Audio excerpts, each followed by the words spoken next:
Hey, folks. Welcome back to the back porch, I suppose. Let me know if the audio is any good. I'm sitting outside, got my jacket on, my Texan hat on, and I was thinking about y'all. I haven't talked to you in a while here, folks. It's been a crazy week. Hope you're doing well. Let me know, Sam Kemp, Hexy Quinn. Let's see here. Shout outs to folks here. Hexy Quinn. We're having a nice little time around the fire. Godfather J6, always in the chat. My online ghost. What is good, everyone? Francis Powell. Sam Kemp. Sounds good. Thank you so much. Audio's fine. All right, good. Hopefully it is good. Wow, what a week we've had, folks. All kinds of stuff happening in the land of crypto. But amazing things have been happening in the land of Infinite, Texan, Ophir, all of these things. You probably caught, if you've been watching the streams, a new community is forming. It's amazing. Out of England. You know what? What a dream. You get to a certain point, you got Texas, and then you got the Philippines, and now England. You imagine what this is like when we've got like 15 more countries? You get to a certain point where you do this enough and you're the leader, right? One of the things about growing businesses is you want to be the first. And that's what we're doing. We're tokenizing communities, and we're doing it because people are fed up with centralized power and control. I mean, look what's happening. Amazing things, right? Richard Hart coming out pretty much multiple times a day, really pushing for IPFS DeFi, true DeFi, where you pass along an app. And imagine the scenario where the website goes down, right? There's no hex.com, there's no pulsechain.com, and literally people pass around apps. Hey, I'll send you this executable, and you can double click this, and you can do DeFi. I mean, imagine what's happening if you saw what happened with the Department of Justice, and you saw Janet Yellen. Oh my gosh, Binance. The Binance. That's what it was. The Binance. Instead of Binance, it was Binance. I think that's like a finance thing. It's like potato, tomato, tomato thing. Anyway, they're coming after all the centralized players. And of course, Justin Sun's couple of exchanges got hacked. We're seeing this clampdown because guess what? You can only clamp down on things that are centralized. That's the truth. That's what's so cool about this whole pulse chain ecosystem, is that what wins in the end. I mean, it's like, the Hydra. I hate to say it's the Al Qaeda approach to DeFi, but that's what decentralization is. There's no head to cut off, and that's what the regulators are going after. Is they're going after the centralized players. So I thought we'd have a little chat on the porch this evening. My daughters are out with boyfriends. My son's playing. What is he playing? He's playing Madden. He made it to the Super Bowl. He's told me every single play he's done. A 12-year-old boy playing football games. He's including me more in his games than I desire to be included in, if you know what I'm saying. John Clow, what's going on, John? Good to see you. Thanks for coming back. Haven't seen you in a while. Hexy Quinn's like, that's fire. Let's get as many countries as we possibly can. I know what you're thinking. I like your new profile pic, by the way, the Texan hat. It's the fiat roast. That's it. Droning on again and again. That's what this is. We're gonna roast. It's so cold here that I had to start the fire up so I can be a little bit warmer here. But I hope you're doing well. Hope you had a great Thanksgiving. If you're someone who celebrates those sort of things, I hope that you're thankful in general. We had a great family time, lots of turkey and insulin. So all those things happened, and we had some good family time. And then my daughters and my wife went and shopped, which I think is a tradition. I try to stay away from any retailers on Friday after Thanksgiving. Yep, Kay says it's the guerrilla approach, right? Well, and you know what's so cool about this, and I'm sure that you see this as well, is that right now there's a lot of people who are fudding things. They're like, oh, it's hard to get on a pulse chain, or it's difficult to get fiat in. And I understand those things. Those are infrastructure issues. But here's the thing that I see coming. The regulators in the US are going to push as hard as they possibly can, right? They're preparing for the CBDCs. And so they're trying to take, these folks out. I mean, look at this deal with CZ out of Binance. I mean, that's a criminal case, which he's pled guilty to. They told him they were supposed to get out of the US. And then, of course, they're trying to tie it to, terrorism and all these things. But at the end of the day, what are they trying to do? They're like, we can't have somebody that's not us in control. And so he pays what, $4.5 billion, something like that. And next thing you know, BlackRock's in charge. Somebody said this, I'm not sure who it was. It might, you know who it was? It was Axis Alive. He said, I think we're going to have to sacrifice Bitcoin on the altar of centralization. What a great quote that is. Sacrifice Bitcoin on the altar of centralization, meaning it's going over to the evil central overlords, the bug eaters, right? And so what do we have left? And so right now, I think it seems weird. It's like, oh, you're adding, clicks into the process to keep people from getting on to buy Hex or buy Pulse Chain or whatever it may be. But at the end of the day, this is a preemptive strike, right? How do you, when you see these things clamping down, you're like, no, we're going to make it so that no matter what the situation is, if the website goes down or whatever, you'll just go, hey, can you send me that app? And of course, we've seen this in the App Store model, but that's what's happening. That's what's coming. And so I think it's really cool. It's going to be really interesting to see is that, this centralized stuff is that, it's you can't stop it. And it's so encouraging to me with what we're doing with tokenizing of communities. So encouraging because what are revolutions all about? It's about the resistance of people who say no, they stand up, and we have to have the tools. And to think that in the past, when there were these kind of revolutions, there wasn't a wholesale change in the financial system, and there is now. There is now. It's nice and chilly out there. It is. It's got to be in the high 40s, I'm guessing, which is not really actually cold. The pudgy penguin. There you go. Samurai Dan. Oh, folks, get this. You got to go to samurai.coffee. And I think spelling samurai for some might be a challenge, but it's right in his name. Go to samurai.coffee. Samurai Dan has a coffee business. I met him at the it was the Pulse Chain Million Pulse Tour with RG3. And I got to meet he and his wife. They drove all the way down from Missouri. It was awesome. It was so awesome. And I admire anybody who literally goes, you know what? I'm going to start a business. And Samurai Dan, he's a custom roaster of coffee. And if you've ever had coffee that's like recently been roasted, it is night and day what you can get at Starbucks or at the grocery store. And so go to samurai.coffee and get some, try it out. He's got many different roasts. But Samurai Dan, thanks for being here, man. Hexforce One, what's up? Crypto Heartbeat, thanks, man, for being here. You're always so supportive, and I appreciate you so much on Twitter and everywhere else. Mobius, what up, Mobius? We're just going to have a little chill on the porch, talk about all the things that are going on. I'm really excited. I've got a big meeting on Monday. And here's what's cool. We went to TexitCon, and so many things are happening right now.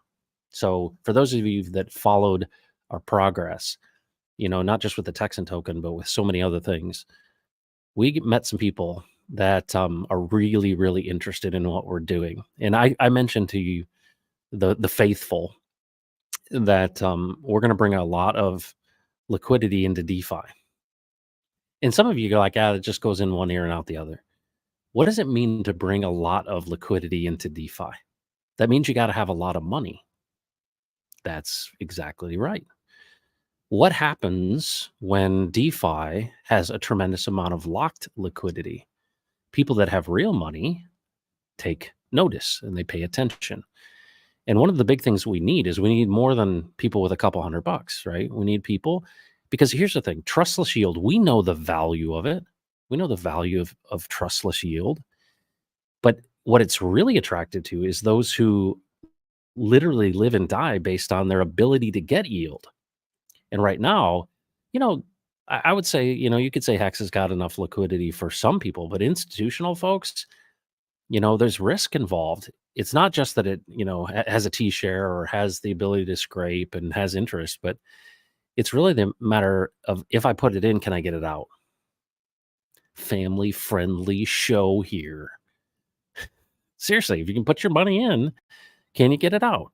And that's all a basis of liquidity. And so we're really excited about that. So I'm having a meeting on Monday with um, some pretty exciting people who are interested in freedom, who are interested in sovereignty, who are interested in decentralized finance. And we got something up our sleeve that is super exciting.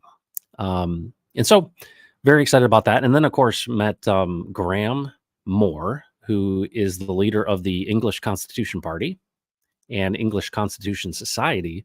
And so we're having conversations, and we're going to be, I think we're going to reach an agreement here on tokenizing that community, and that's some serious engagement.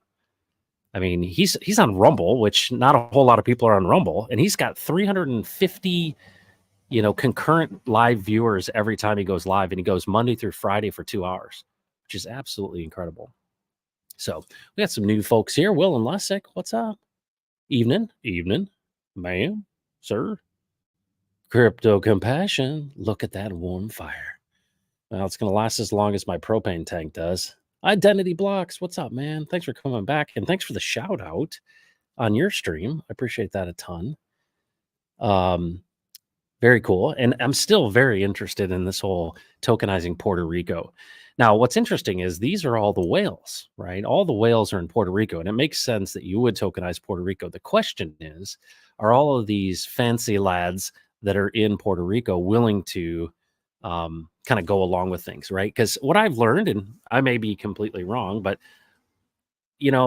what I've noticed about crypto folks and crypto bros is the fact that you really can't tell them anything. Everybody's kind of got their own, perspective. And so you got maxi behavior, especially if you've become extremely wealthy, on one particular crypto or another. But it's certainly got the people and would certainly have the reach and would certainly have the influence. And so the key to tokenization of communities, in my opinion, is you have to have leadership, right? Leadership is number one, and it's been a number one. I mean, it's a universal thing. You have to have good leadership.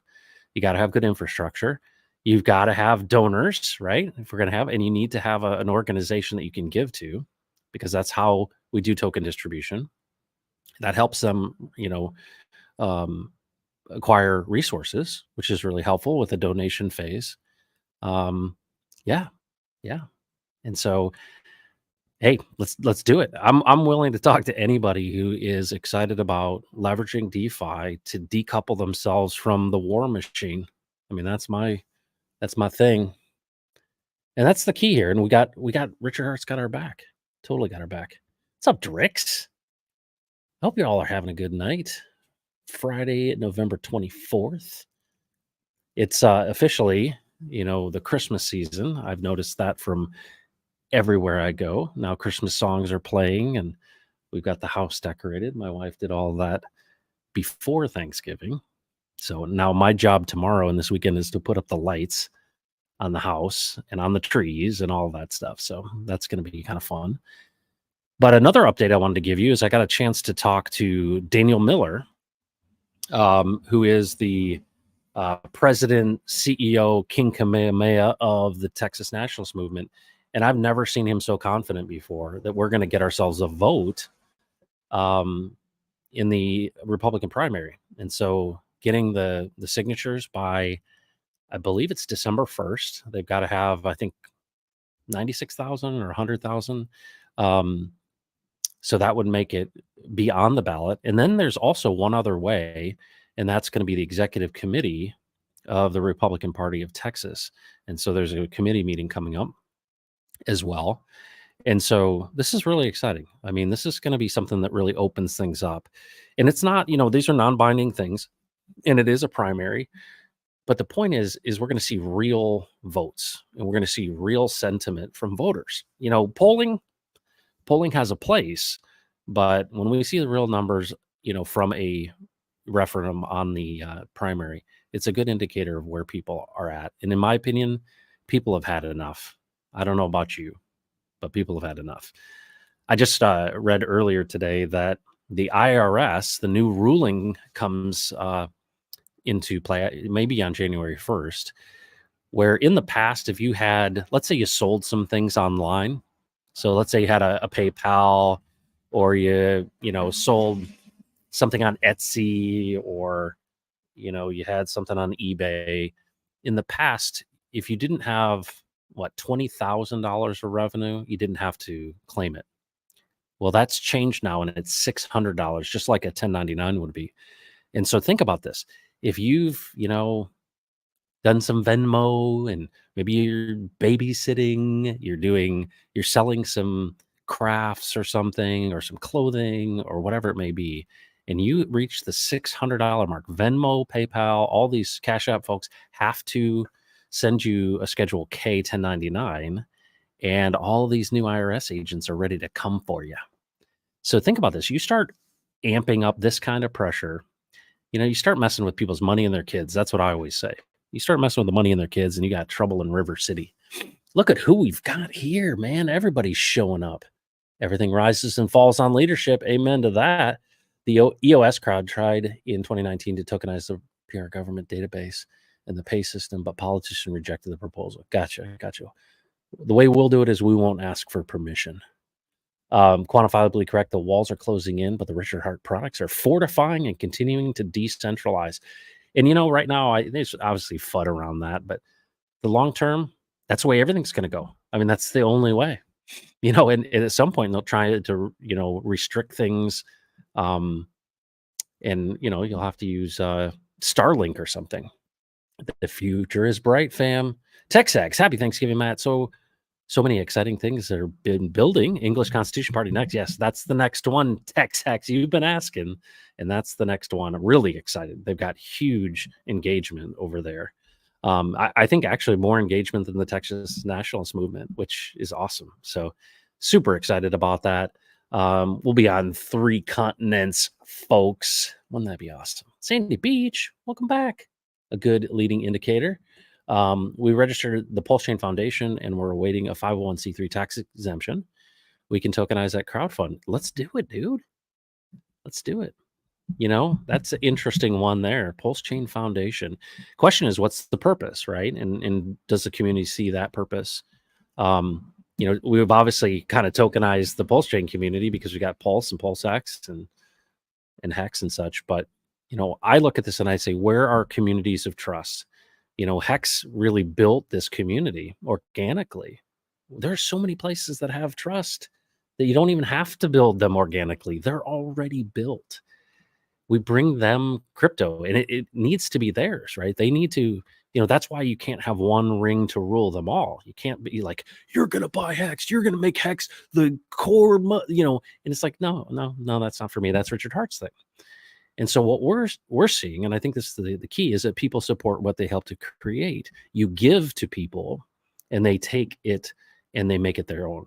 At least that's the goal. And there's no guarantee of that, right? I mean, heck, it takes people like RG3 to make it happen, right? Richard didn't make it happen himself, but I think there's a better chance when you're dealing with communities of trust that already exist. Seems to be the case. Sandy Beach, happy Thanksgiving. Just popping in to say hello. Thank you for doing that. Hexy Quinn. Samurai Dan, when Texas gains independence, we'll have to make a move south. Hey, I think a lot of people will. I think a lot of other states, this is going to be encouragement. And you probably saw this recently. But yeah, Argentina's new president, right? The guy with the hair, the big old head of hair. He's kind of this libertarian Trump-like character. He's a leading indicator too. I mean, people are standing up. I mean, you would have never saw someone speak like that get into office if it wasn't for Trump. And so we got people pushing back. Folks, Gen X is going to fix this damn thing. Samurai Dan's all for it, though. I know that. All for blockchain educational purposes. Yeah. And that's the key. It's a bit different than what we've done in the past, partly because we have this community around these core things. Um, but yeah, I mean, you know what? I'm open to. I like the idea of independence, and I like the idea of countries and the people within countries embracing something that's not controlled by the central bank. I mean, that's really the whole purpose of Bitcoin, right? Is that it's economic freedom from the centralized parties. And so that's the whole point. But I was saying about Daniel Miller, and Daniel's been much like so encouraged that we're going to be able to see this on the Republican ballot. So if you know of anybody in Texas, they need to sign the petition. That's the number one thing to get this on the Republican Party ballot. So if they're a voter in Texas and you know them, just say, please go to tnm.me and sign the petition. That is a must. But really, the implications of this are so significant across the world because now Texas is the eighth largest economy in the world. And it says a lot. So, really excited about what that means and pushing back on these centralized players. And speaking of centralized players, um, you know, Biden, many months ago, maybe even a year ago, said that the U.S. was going to lead the United Nations in a global tax. Yeah, you heard that right, a global tax. And so there was and it's mostly developing countries and a lot of folks from Africa who are basically the poor countries are basically saying, hey, let's have a global tax so that we get our fair distribution and redistribute the wealth. The U.S. has said no to that. Now, the question ultimately is, where does that go? But that's the trajectory, right? This incrementalism of saying, all right, we're gonna basically outsource all this stuff to non-elected global bureaucrats. I mean, the WHO is bad enough, World Economic Forum, all of this stuff. But this is it's a battle between good and evil, number one. Number two, it's a battle between globalism and nationalism. And, when you've got a federal government as tone deaf as our politicians are, I mean, these things must end at some point. Um, Quantifiably correct, Argentina and the Netherlands had wins and kicking out their central bank. Hey, let's do it. Fire. JB, what's up? Howdy. Bearded Saint, what's up, man? Happy Friday to you. Black Friday to you, my friend. Hope you're doing well. You know what? Things are heating up. I mean, I watched, I've got an app on my phone, and I recommend you get it. It's free. And RG3 is actually the one that told me about this. It's called CoinGlass, CoinGlass. CoinGlass. Yeah, +1 in the chat if you've got CoinGlass on your phone. So CoinGlass sends me anytime over $50 million worth of crypto changes hands, it'll notify. And I just see it, right? I just see it pop up. 50 million is a lot. And it's like from this wallet to this wallet. And it's amazing how much money's being moved around. Today I saw like 3,000 Bitcoin. Yeah, that's just in one account being moved. I mean, there's some big money that's moving around right now. And of course, this is the first month in 17 months where there's been a net positive in value in crypto. So there's some good signs. It doesn't happen overnight. But if you think that, a potential proverbial top to the market is 12 to 18 months following the halvening will likely happen in April. So here we are, November, end of November. So we've got the new year coming. We'll see what they do with rates. I mean, Richard said previously that there was going to be a big stock market crash. What does that do to extend the bear market or not? But, we're sitting tight right now, packing our bags, if you will. But this is going to be an exciting, essentially next 4 years, because this is going to be the era. If you think about them in terms of the halvenings, right? So we've had 3 of these halvenings, so 3 cycles. This is the 4th cycle. And in the 4th cycle will be the central bank digital currencies. Okay, that's going to happen in this time. That's going to have a big effect. Question is the infrastructure and the connectivity between stores of value like Hex, for example, on Ethereum, and of course with the bridge on Pulse chain, and retailers. I mean, at the end of the day, people just want to be middlemen and get a piece of the action. And so if there's money flowing, people want to, scrape as much as they can off of it. But we're going to see that happen over this next 4 years. Well, yeah, 4 years in this next cycle. And so what does that mean? Do we have this massive bull run? What are the narratives and what are the stories? And I'll just say this. The core narrative that we're going to be talking about for the next 4 years includes gold. Gold is best. Big wins. Bigger saying. All right. I'm moving to Texas if they split. That's for sure. I even want to go now as we're stuck with turbo until 2025 up north. Is that right? No, Turdo. I got you. Turdo. That is good. I like that a lot. Yes, you are stuck. He is, boy, I tell you what, it's amazing to me that these people get into office in the first place. But yeah, I mean, if you're not connected with regular folks, if you don't understand regular people, I mean, the people that really drive the economy, the people that actually create value, and you don't understand them, yeah, it's just a matter of time before you're toast. The only one. Good evening, my friend. Hope you had a good Thanksgiving. It's great to see you in the chat. Hexaquin with the hearts. Thank you so much. All right. So you saw in the thumbnail, we're gearing up. I mentioned on Monday we've got a big meeting. I'm very, very excited about that because that kind of launches us into this next phase. But we've talked about Freedom Swap. We're still working on that's a fork of V3, Uniswap V3, and we have really. It's amazing when you have really good developers digging through the Uniswap V3 code. I mean, literally rewriting the whole thing. Why? Because there's so much gatekeeping and it's been kind of built just, one thing on top of another. And it's kind of gotten, it's cumbersome because it's got to contain the, the previous, it's got to make V2 work. And so we're looking just at V3. And so this is going to be really interesting. But what we're ultimately going to be doing with Freedom Swap is bringing all of these things, all of these communities that we currently have together. And that's where the unifier incentive token will come in. And so if you do have a 22-year stake, you're going to be able to come back every month and you're going to be able to claim, which is going to be pretty cool. And so there's going to be the incentive token of unifier. It's going to be Freedom Swap, V3 fork. And then there's some other big things I just can't talk about right now that I'm just chomping at the bit to do. Incredible. So yeah, that's what's going on. Hope you're doing well. Hope you're having a good weekend.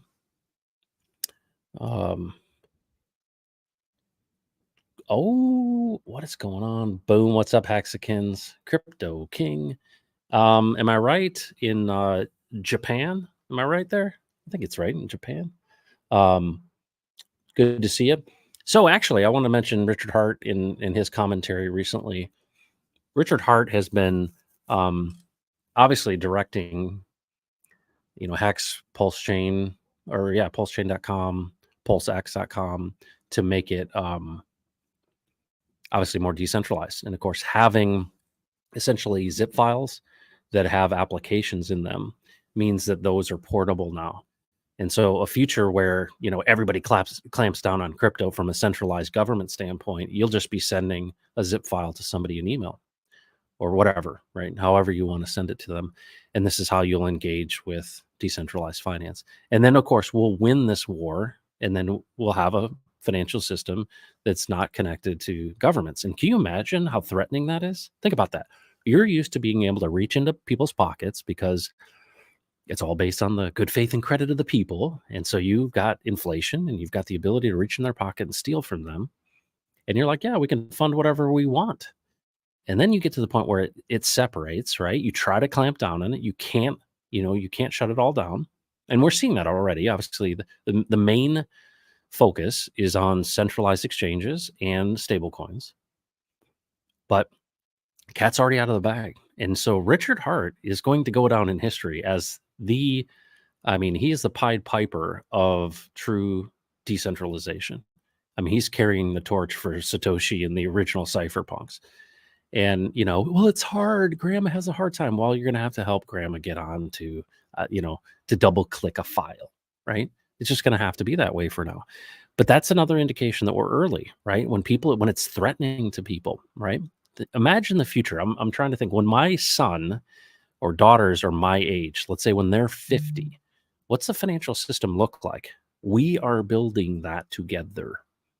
That's why tokenizing communities is so important, is that people don't realize they can do this. They're like, hold on, do you mean that we could just come together and because we care about each other and because we see things the same way that we can declare our own value? Yeah, yeah, yeah. That's exactly it. Well, there's so many rule followers, right? Oh, well, we got to do that. You can't do that. Well, no, yes, you can do that. And that's what we're going to do. And it's going to be the point where there's early adopters and people who understand this stuff, and we're going to have to lead the way. But it's still on the fringe, and that's an indicator that it's early. So be encouraged, my friends. It's a matter of time. What do they say? Treason is a matter of dates. Um, Too many good tools on Pulse Chain. Nice one, Matt. So many good tools. Absolutely. Yes, in Japan, not in Tokyo, but in Japan. What is going on? Tank Crypto. Tank Crypto. Yes, speaking of this, so we were talking about Freedom Swap, and this is the guy who's he's doing the heavy lifting on the development work for Freedom Swap. And of course, that's the ongoing phrase is 2 more weeks. It's definitely more than 2 more weeks, but I get it. Ryan Hungate, thank you so much for all that you've done. Ryan was my first friend in Hex, I'll have you know. And us old chaps need to stick together. But thanks for all that you're doing, man.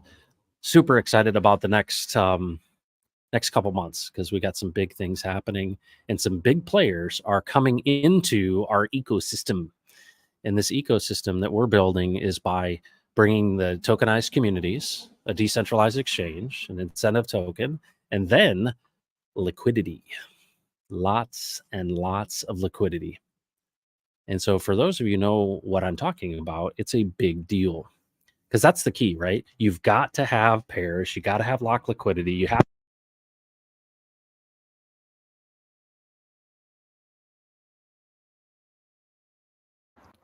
All right, let me see if, can you hear me? I think I knocked the cord. Let me make sure I'm on here. Testing, 1, 2, 3. All right, we're back. Cool. Hopefully that's not a big issue. Yeah, 2 more weeks. Thanks, Ryan. It's good to see you, man. I saw your photo of your Thanksgiving meal. It looked very delicious. Anybody do anything interesting for Thanksgiving if you celebrate? I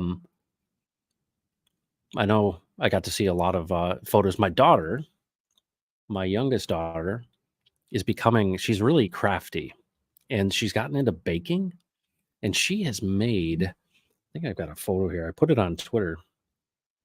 I'm just like, she's really interested in like little details of decorating and baking and all that stuff. And she made these. Well, we always make. Actually, this is funny. This is a. We make a fruit turkey. There's the fruit turkey, and there is a dot on my phone right there. My daughter doesn't have a black beard. I've got a pixels out. Let me show you this one. You're like, I don't care about this. Yeah, look at these. Look at this. And don't mind the dot on my phone. That's annoying. So those are little cupcakes that look like little pumpkin pies and stuff. Isn't that cool? Anyway, that's what's going on. Actually, here she is. Oh, and this is her with her turkey. This is a fruit turkey. This is like home movies. What is this? What kind of stream is this? Anyway, super proud of her. She's a gymnast. And her boyfriend's the quarterback of the football team. Of course. Yeah, and it's like, Dad, did you play football? No, I played the tuba in the marching band and was in theater. Oh, so you weren't cool, right, Dad? I was like, you have that correct.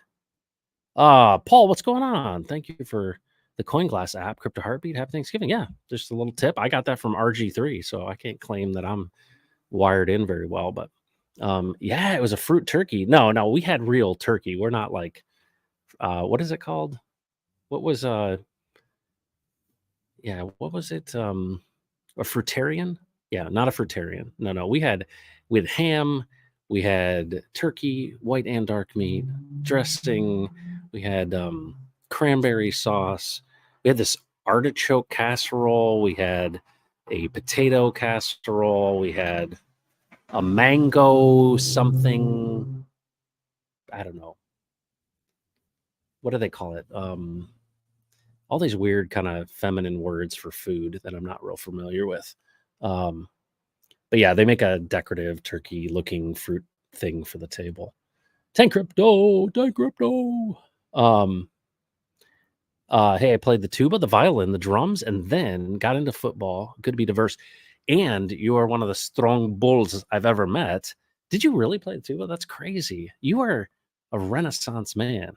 Tuba, violin, drums, and football. Man, okay. You got me beat there. Totally beat.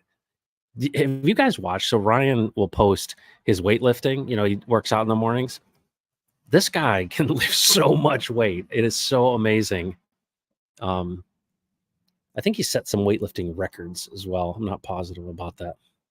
Um, that's great. Yeah, revealing things.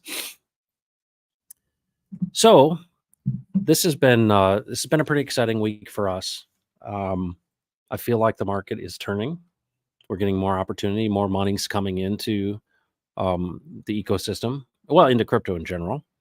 But I don't know if you saw it. If you follow Twitter, which I'm sure most of you do, Crypto Man Ran, from Crypto Banner, got his butt chewed because he popped the hex bubble because it was so big because of it was up so much.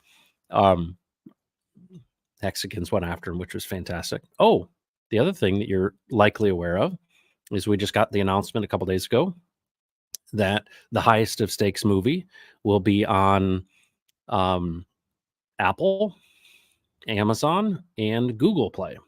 Now, there's been some controversy about this, people thinking that it's on a streaming platform.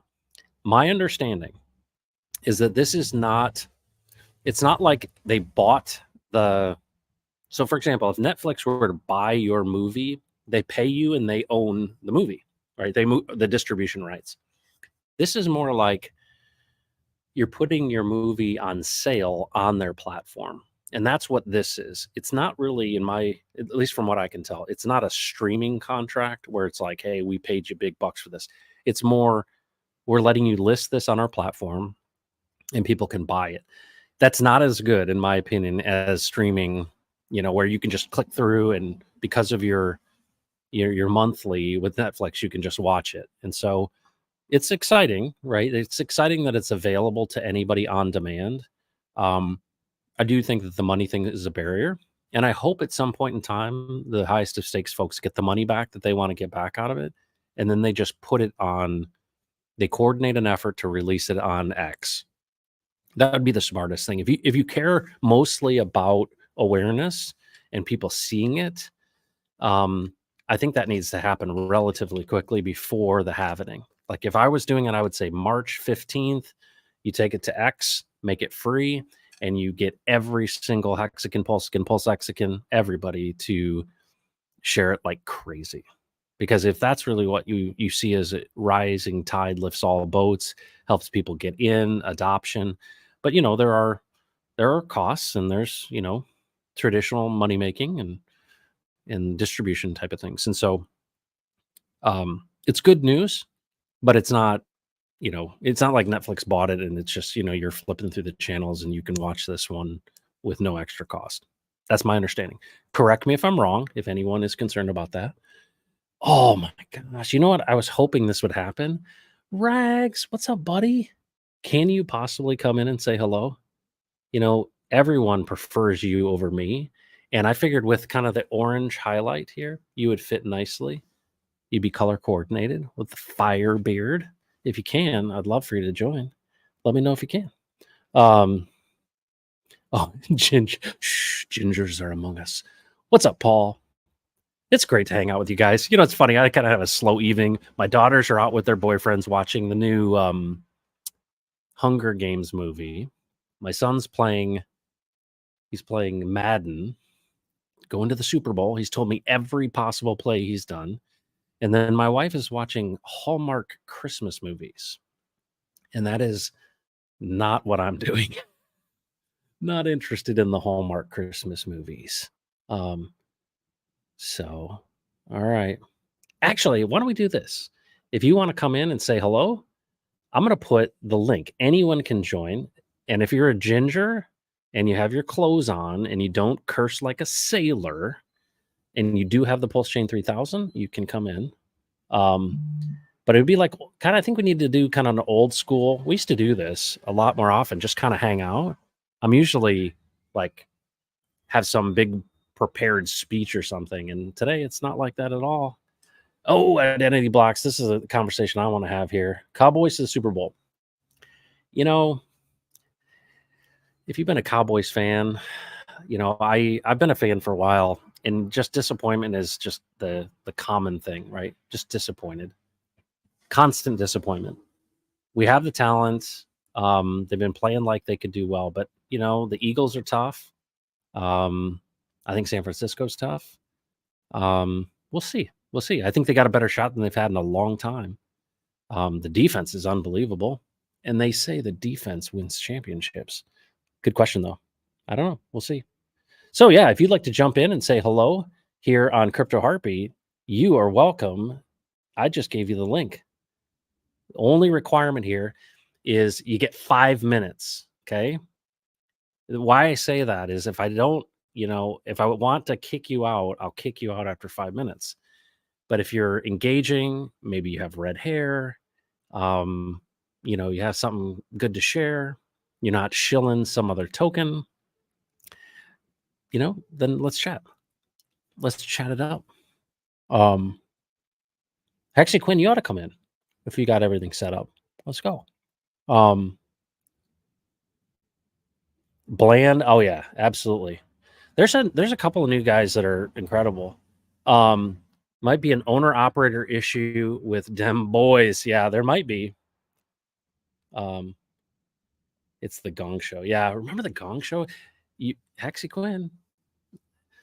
You're using these references that are making us contemporaries. That's not good. You don't need to be doing that. No, I reserve the right to rug you at any point. I've had some weird things, back in the first year of streaming, I did this more often, and I'd have people come in, and yeah, there were some interesting folks who took me up on that. But yeah, you could come in and just say, "Hey, what's up? Happy Thanksgiving. Hope you're doing well," and just like wherever you are, that'd be kind of cool. Maybe you're in your car. You can do this on your phone, right? You just and we have our first. Oh my goodness. Okay. Ladies and gentlemen, I haven't done this in a long time. Tim Benjamin, what is up? Oh my gosh. The unknown comic. There you go. Tim Benjamin, thanks for being here, man. I appreciate that. I thought like no one's going to be on this stream. There's 50 people here, which is unlike anything. But folks, he's not only the CEO, he's the CFO, the CMO, the CTO, and the mayor of Couch Cushion Maintenance. In the islands, he's known as King Kamehameha. He's my ace in the hole. He's my Kid Creole. He's my Bob Dole. He's not internationally known, but he's known to rock the microphone. Ladies and gentlemen, all the way from the western part of Virginia, the clothed ginger. What's up? What's up? What up? Dude, you're looking good, man. That beard is awesome. You look like an operator. Every time I see you, like, can I see the hair? Because you're like super shaved, right? Oh, yeah. You look like those guys that are like out in Afghanistan. You need to just like the vipes on and an AR-15. What's up, man? How are you? Well, I actually some pretty good Black Friday deals on AR-15s today, so that was pretty fun. Check that out. Yeah, but I'm good, man. How are you, man? Yeah, I'm doing great. I'm doing really good. It's nice and chilly out here. Sitting by the fire a little bit. Everybody's busy doing something. And, yeah, no, it's 40s. My breath. You can see my breath out here, but no, it's Yeah, I don't have any friends, Rags. All my son's playing Madden. My wife's watching, some, have you ever watched one of these? I've watched like one Hallmark movie, and it's the same thing over and over again, I guess. They're about to kiss and it starts to snow, that kind of thing. Yeah. And I just can't do it. I can't do it. And she like, hey, can you get the Hallmark app? And I'm like, yes, that's fine. Okay, the way. Oh, what's up? No. I just got to bring him in. Look who's here. Crypto King. What's up? All the way from Bang Bang Asia. What is up, dude? How y'all doing? Happy Thanksgiving or happy Turkey Day. Turkey Day, yeah. So what's a day like for you there you're in Japan, right? Yes, I am. Today's laundry day for me. It's a Saturday just before noon. I had a good time for the holiday. I had it twice. Wednesday I did it with my coworkers. They're Japanese, so that we had a deep fried turkey from Popeyes and then a regular oven turkey from the base club. So that was good. And then the actual Thursday night, I met my son up in Yokohama, and we went to this place called Benny's Place. It's owned by a retired Master Chief from the U.S. Navy, and that was fun. That was delicious. So that was a good time. What's your rate? Paul Sachs, what's up, man? What up? Hey, yo. What's up? This has turned out to be a party. Right. Did Brandon make you do this because he felt sorry for me? No. Thank you for that. No, I was just tuning in, putting away turkey dinner, leftovers and everything. What you all up to? Yeah, there's nothing like it. Looking nothing handsome. like it. What's up, man? Hey, good to see you. So glad you're here. Crypto King's always got like the hex stuff in the back. You probably have more hex and pulse swag than anyone in the community. Yeah, that's probably pretty accurate. Yeah, you're right about that. Rags, I think you had a question about what was my rate when I was in the Navy. I was an IT, information systems technician. Good stuff. I just got this cool hat from Brian just the other day. Around my birthday was last week. So I'm wearing it for him tonight. So nice. Happy thanks birthday to Brian to Magruder and RPE Vegas. He's got some nice hats coming out. Some good stuff he's releasing here soon. Right. Yeah, exactly what you're wearing. Yeah, seeing the new stuff Randy's got. Nice. Is that a Broncos hat you got on? Oh yeah. Oh, Broncos fan. All right. Oh yeah. No. Lately here we've been not too bad, but we can't start the season out. We barely made it there Thursday night. Or wait, no, I'm sorry. Last Sunday. We didn't play yet, but no, we barely made it. Heartbeat Rags, thank you guys for allowing me to join the stream with you tonight. Enjoy the rest of your weekend. Love you all. God bless, and let's keep on rocking. Let's rock. That's right. Salute to y'all. Thanks for stopping in. Peace out. See you, man. Bang bang. So Rags, what do you do? Like, what's it like? You got little ones at home, Thanksgiving, family. What was your Thanksgiving like? So yeah, we went to the in-laws, had dinner there probably around 3. Then went over to the Redneck Ranch, my brother's house. Both my brothers live in the same house, and they got dogs, and there's the neighbors across the street brought their dogs over, and there's little kids running. Everybody's just pandemonium. Do you have the bumpuses? Yeah, remember the bumpuses? Oh, what are the bumpuses? What was that? Christmas story when the bumpuses can run, the dogs all run through the house. Oh yeah. Tear up the house. Yeah. So that was that, and then today, I went to woke up, went to the gym, and hung out with the family, and then there was a high school football game tonight. It was the semifinals, so took my son there, and it was cold, but yeah, it was a good game. We won, so getting back now. Nice. Yeah. What about you, Paul? Just today, helped wife put up some Christmas lights and froze my ass off out front. And yeah, same thing here. Got a constant 20-mile-an-hour wind that's just cold. Not what we've been used to here for a while. We've been luxury like you guys down there in Texas with the 60s. Yeah. 60s and 70s. So Yeah, yeah, I had a pretty good nice during the good day. Thanksgiving. But went out with the family, went out to the family, my parents' house, and had a good family dinner, and did the redneck thing, shoot some guns, and get introduced to all the sisters' new boyfriends, and so, oh yeah, That's awesome. Always an adventure. What's that? Sizing them up a little bit. Yeah, it's always an adventure. Yeah, breaking through the barriers. Yeah, that's awesome. So, Rags, you were pretty controversial this last week. You told that Janet Yellen that she was number 1, or maybe you said number 2. Didn't you do that on stream? Yeah, the flip off. Yeah. I wanted to screenshot that. I hope somebody did. They did. Oh, they did. So they did. Yeah, dude. I'm getting tired of it. I don't know what hit me lately, dude, but I've just been hearing excuse after excuse after lie, and they just tout it, and they're just pompous, and they just go up there and they think they run the show, and I'm tired of it. And the reality hit me. I'm like, okay, I'm going to have to deal with this for the next 40 or 50 years, God willing. I'm on this earth that long, and I just got super frustrated and pissed off this week. Just about everything I heard, quite honestly. Well, when they're tying things to bananas, the bananas. What's amazing to me is, they're always connecting it to terrorism and drugs and all this kind of stuff, and that's kind of the go-to line to try to scare people. What do you guys think about this? Kind of the feeling that they're trying to take out, ultimately taking out CZ so that essentially BlackRock can step into the leadership position of Bitcoin. What are your thoughts there? It's telling. It's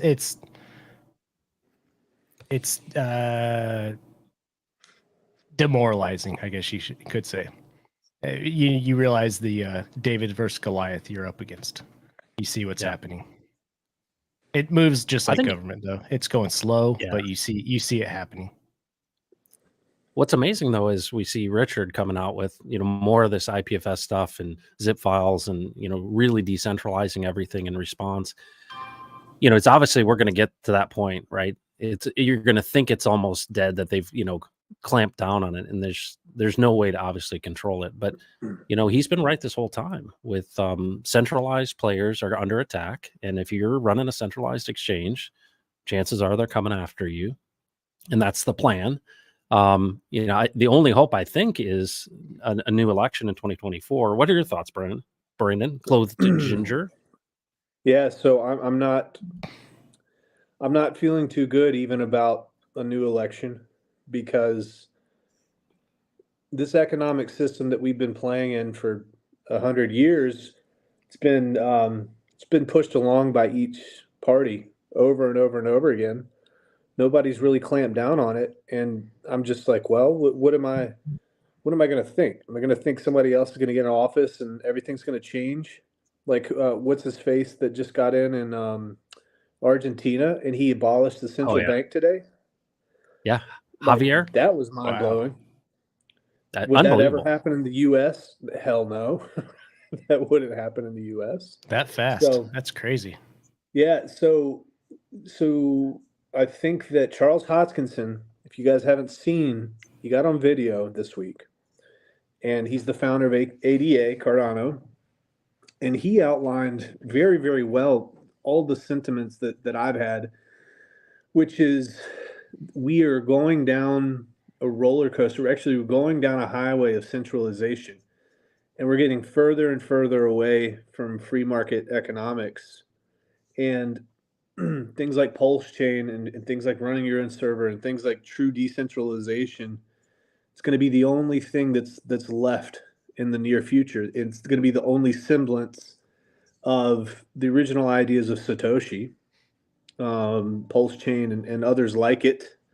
So I think that our reality is going to be either you're playing ball with TradFi, or you're like Pulse Chain, and you're just weird and different, which is a good thing in my opinion.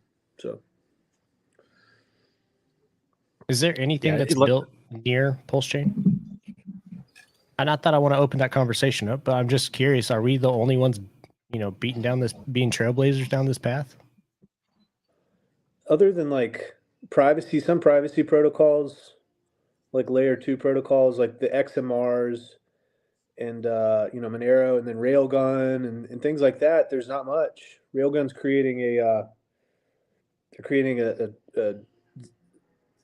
DEX based off ZK Snarks, which is completely decentralized and untraceable and private. But otherwise, man, here's the thing. Here's the problem. It just takes such a tremendous amount of money to stand one of these things up. And most people aren't willing to put their own capital up. They want to go get VC money. And then VC money has all the ties to Wall Street and all these people who just want to extract value. So it's so difficult to get away from that. So if there is something out there, I don't know about it, man. I don't know. I mean, we haven't seen a figurehead like Richard, like the big guys that really captivate, can drive an audience. I haven't seen that come around yet.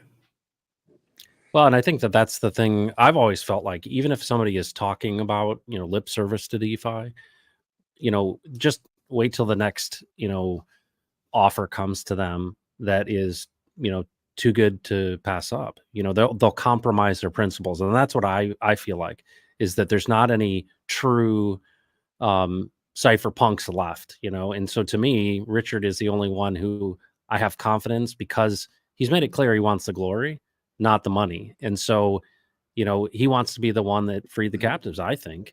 And, will there be other things? Likely there will be, but this is, that's the thing. I wouldn't want to hitch my wagon to somebody who I thought, if MasterCard and Visa came along and threw a bunch of money at them, and they'd be like, well, this is too good to pass up. I know we were DeFi before, but we've got to connect to them. And it's like, no, Richard would not do that. And, he proved that with the Saudis, right? And even though that was not very popular. So, will it keep growth from being, super exponential really quick? Potentially. But, I swear to you, the guy sees the future. I really do.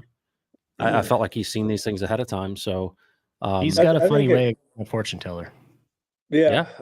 I think a point needs to be made. And I think that a lot of the influencers and YouTubers and folks on Twitter, they need to make the point that, hey, listen, the things that he said for marketing were outrageous and crazy, and it got people's attention. But actions do speak louder than words. And what he's doing right now is he's trying to push control away from him and into the hands of the users of Pulse Chain. Now, some might say, well, maybe he's doing that because he's never going to show up for court. And he doesn't want to have to deal with running Pulse Chain 100% on his own. Or maybe he's just trying to off risk before he does get involved with the U.S. government. But nonetheless, it doesn't matter. This is the way it should be. This is the way it can be. And I think that that's going to actually be a big marketing tool to attract people out there that in crypto that actually did care about true decentralization. So people say it's going to push people away, but I think it might actually do the opposite, because there's nobody else doing what we're doing. I think it can attract some cool personalities and some good allies for Pulse Chain, personally. Yeah. Well, I mean, same way we saw back in probably be 2010, 2012, back in the early days of Obama, and everybody, you had a kind of a split riff, and it just continued on. And this is how we got to Trump, and we got to the whole meme movement that put Trump in office. That you just got to continue on a path with clear messaging. Eventually people will find you, but as long as you have a clear onboarding path, yeah, it's just it's slow and steady. Shout out to Blue Bomb. Thanks for being here. Yeah, he makes a good point there. So yeah, the narrative right now, the Bitcoiners are saying, oh, look what this guy in Argentina is doing, and he's destroying the central bank and blah, blah, blah, blah. But you look at what he said they're going to use the U.S. dollar, and they're going to use the Federal Reserve basically to build their economy back up. And there's such an ignorance that permeates throughout crypto Twitter, especially amongst all the Bitcoin folks. They just don't care, man. They just hear the headlines, read the headlines, push it, and they don't look under the surface at all. Just one layer. So, okay, cool, Argentina, that's awesome, but you're hitching your wagon to a horse that is in dire straits right now. And when I say dire straits, within the next couple decades, for sure, we're going to have major issues, if not sooner. Ryan Hungate's in the house. What's up, Ryan? Very few people build things that the world can use without a what's in it for me. I believe good folks that build on Pulse Chain don't fit the greedy mold and can do great things in due time. And the opportunities are, there's so many opportunities to build infrastructure. And there's so many people out there, I think, they're at least considering others in addition to themselves. I think there's a lot of selfish ambition in a lot of this stuff, but I do agree there's a general sense of, all right, what's best for everyone and for me? And I do see that as well, Ryan. Yep. Seems to be at least a common narrative that's stuck with our community for years now. The greater good. People try to build towards the greater good. Yeah, I think it's just our identity at this point, guys, right? It's like, yeah, I want it to be successful, but even if it's not successful, I don't see myself going anywhere else. That's how I feel. Like, this is home to me.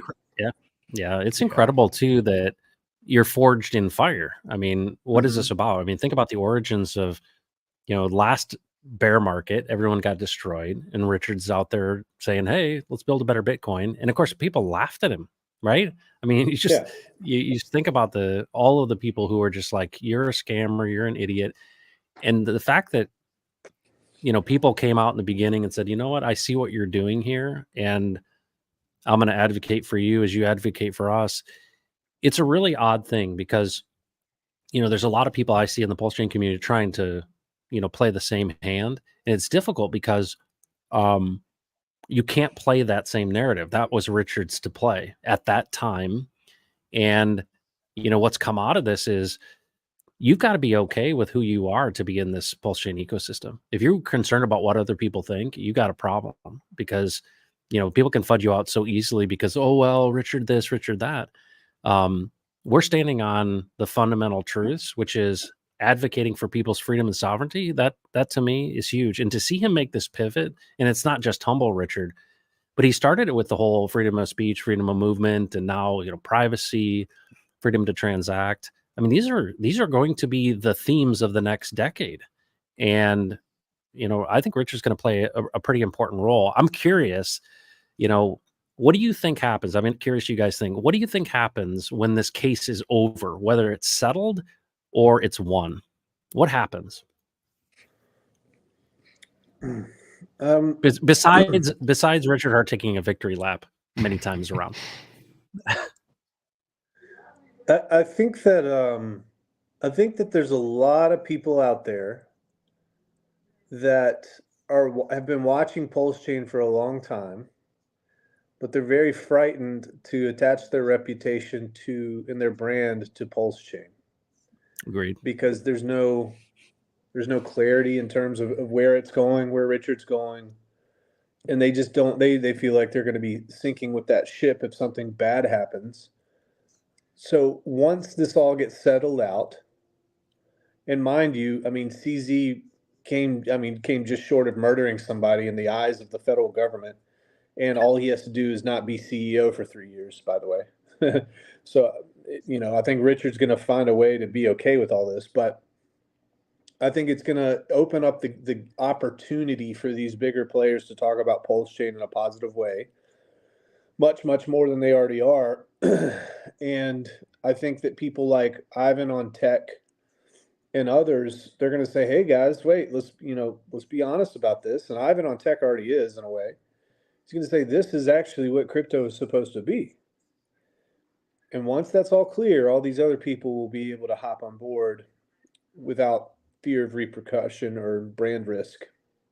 Yeah. So when Ivan said that about, I want to say 5-6 weeks ago, he said, I see the future of crypto going towards where people are going to be running applications on their computer, connecting to the blockchain directly from their as an APK. And I shared that clip in a private group, and we were talking about it. And I was like, I think this is the way it's going. Eventually, more than likely, Pulse Chain, but Pulse X, this is where we're heading. And it's just so funny that within 6 weeks of that happening, because I gave the example of the way we used to run back, oh my gosh, like 8 years ago, BitShares. Back in 2016, BitShares was a application you downloaded, ran on your computer, and it looked terrible. It was messy. It was wild, but it was directly interfacing with the blockchain. And I was like, this is how the way forward, the way things are going to regress back to the way it was. And that's what we're seeing happen right now. It has to be that way. It has to be that way for this thing to survive. I hope that all projects on the Pulse chain do the same thing, that they have these options on their site. I think we should, Brandon, with Texan and Ophir, definitely is have these, straight zip file IPFS options, and follow suit here. Because I agree. I mean, you're going to get to the point somebody will just send you the app for it. Yeah, I think we need to embrace this identity as a community. And I think we all need to do that. Now, I had some guy, Pulse Chain Contrarian is his name on Twitter. He says, oh, you have to download a zip file now? He says, okay, there's absolutely zero chance of mass adoption of Pulse Chain now that we have to download a zip file. And I certainly don't agree with that. You don't need mass adoption of Pulse Chain for Pulse Chain to be successful, first and foremost, or any of that stuff. But people like him don't believe in others' ability to assume responsibility for themselves. And I think we're suffering from that in society. If people have to learn how to download a zip file, they're going to do that, especially if there's incentive. And we just have to get away from sucking the government tit or just the easy button. We need to get away from that. And that's what we're doing. Not that these two are completely separated, but we all know that the green candles, people figure out a way to get to those green candles. Correct. Everybody. So if you build the infrastructure first. Yeah. And guys, can I just point out the Binance, the biggest crypto entity in the world, just got nailed by the SEC and Bitcoin didn't drop 15 or 20%? Yeah. I mean, are the sellers out? Are we done now? You know what Binance actually dropped? How much? 18%. That's it. That's it. Yep. People don't care. I wonder what it's like to be like. I still think we're going to have a correction right around the halvening or pre-halvening. But for that to happen in the crypto world and Binance only drops 18% and Bitcoin barely drops at all, people are like, okay, whatever. SEC's like, oh, shoot, man, why can't we shake these markets? It's insane. Market's going to pump regardless. They're just tired of it. Be like Richard being turned over and perp walked and we drop 18%. Like, that ain't going to happen. What do you charges? So here's I think a big concern I've got. Let's say the market does crash like Richard mentioned, and I look at how many months it's been up and to the right and how we're due for a massive correction in the stock market. Is this a situation in which things decouple, or do we have an extended bear market if the equity markets crumble? That's a good question, man. I do know that everything is pointing towards June timeframe, rates being cut. Okay. And there's a lot of different reasons for that. But I think primarily the government can't continue to service this debt at these high interest rates. Yeah.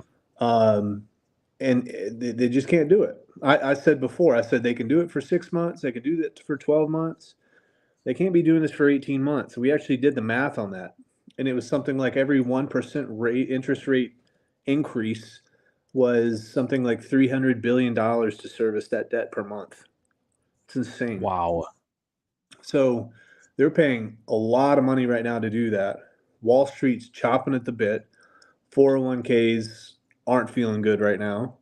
So decoupling, I don't think so yet.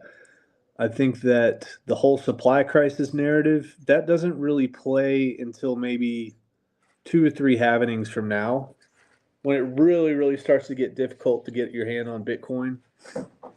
And that's going to make everything else valuable too, because of Best way to law. rephrase that for people that aren't quite understanding what you're saying, servicing the debt, it'd be like, Mhm. how many months can you go paying your minimum on your credit card, but you're actually only tending to the interest, and it's not even technically covering that.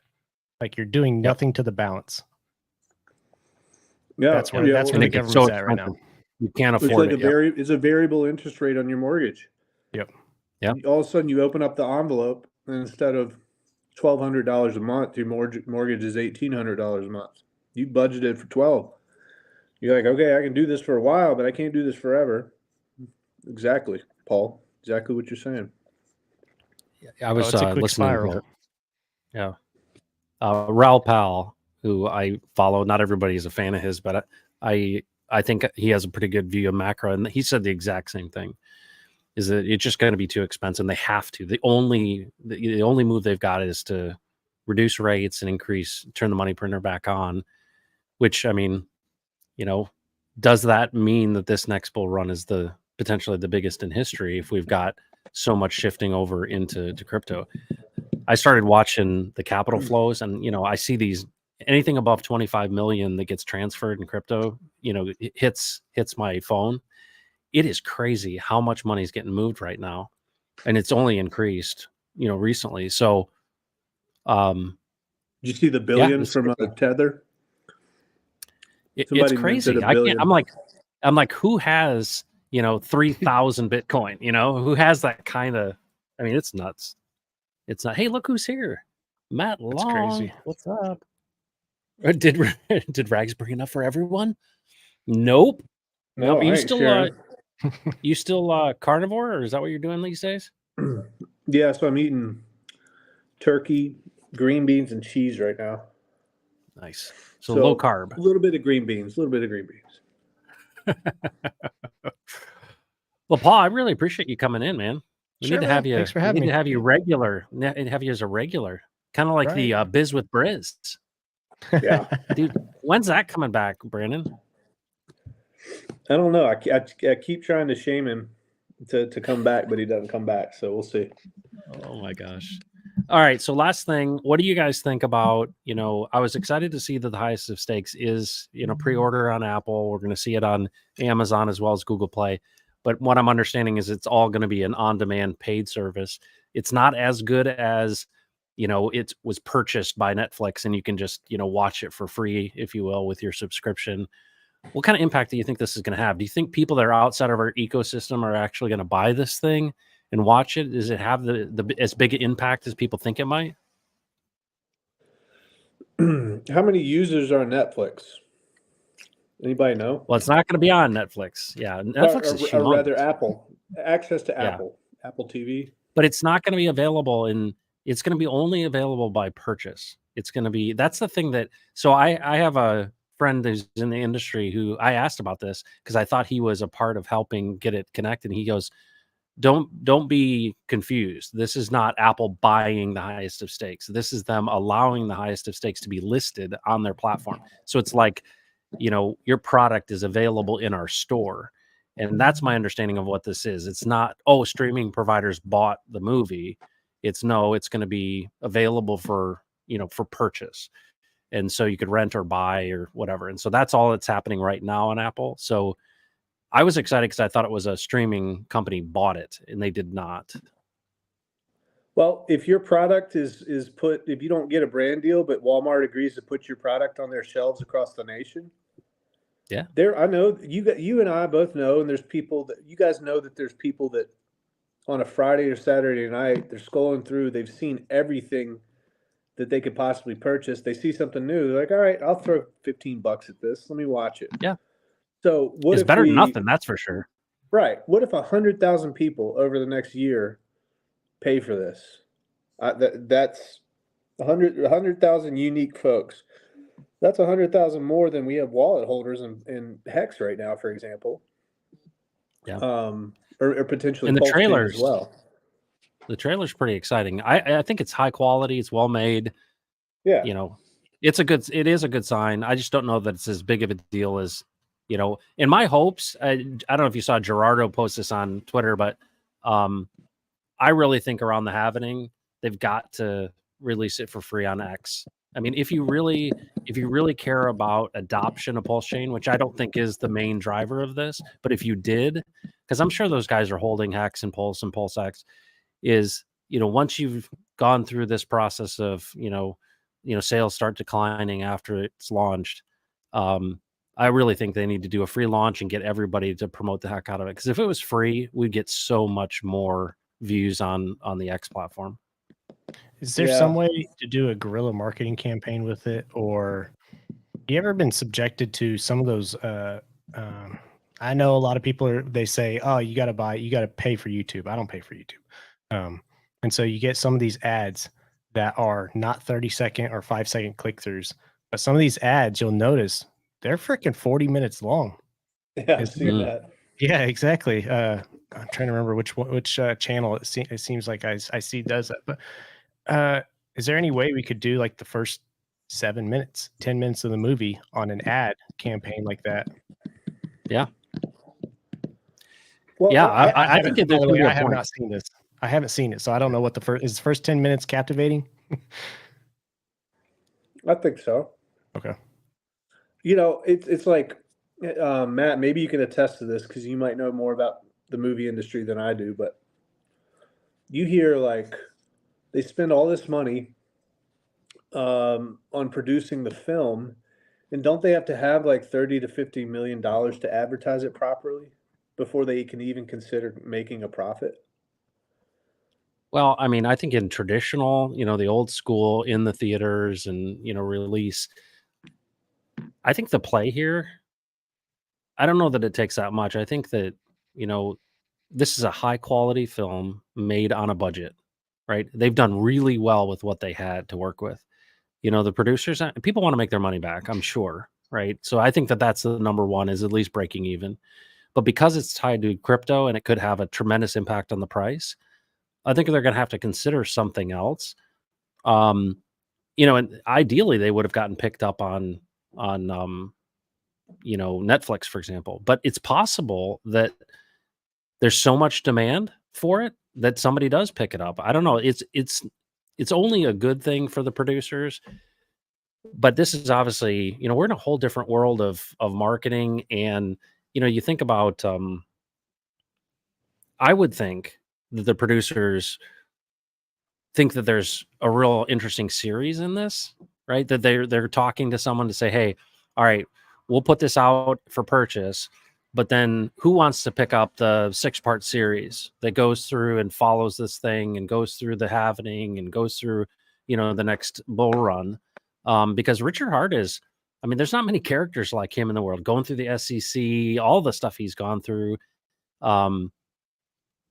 I think it's pretty compelling. There's not a lot of great characters in reality TV these days. So I would guess that that's their play. They're trying to get some follow-up stuff from this.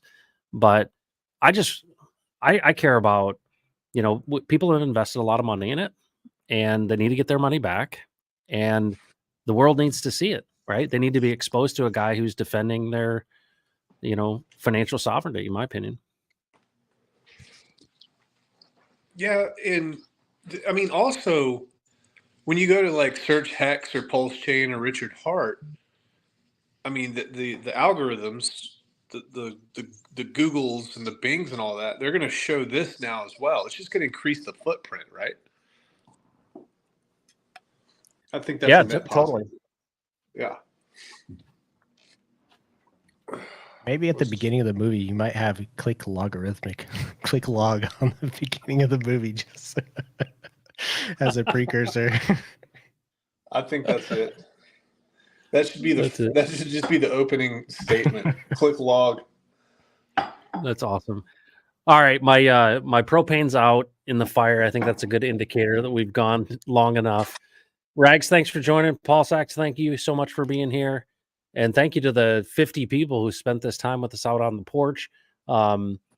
Appreciate you guys. Look forward to this next week, Rags. We may have some really big announcements. I'm super excited about where things are going with our projects. Yeah. Thanks, guys, for joining. Yeah, dude. Thanks for Looking having forward us. to it. Paul, good to see you, buddy. Good to see you, man. Take care. See you, Paul. All right, later. See you, man. All right, folks. Thanks for joining the Pulse from the Porch. It's going to get chilly now. The fire's out. Thanks for being here. Appreciate all of you. And we'll catch you likely on Monday for the Pulse. Take care of yourself and do not mess with Texas. Take care, everybody.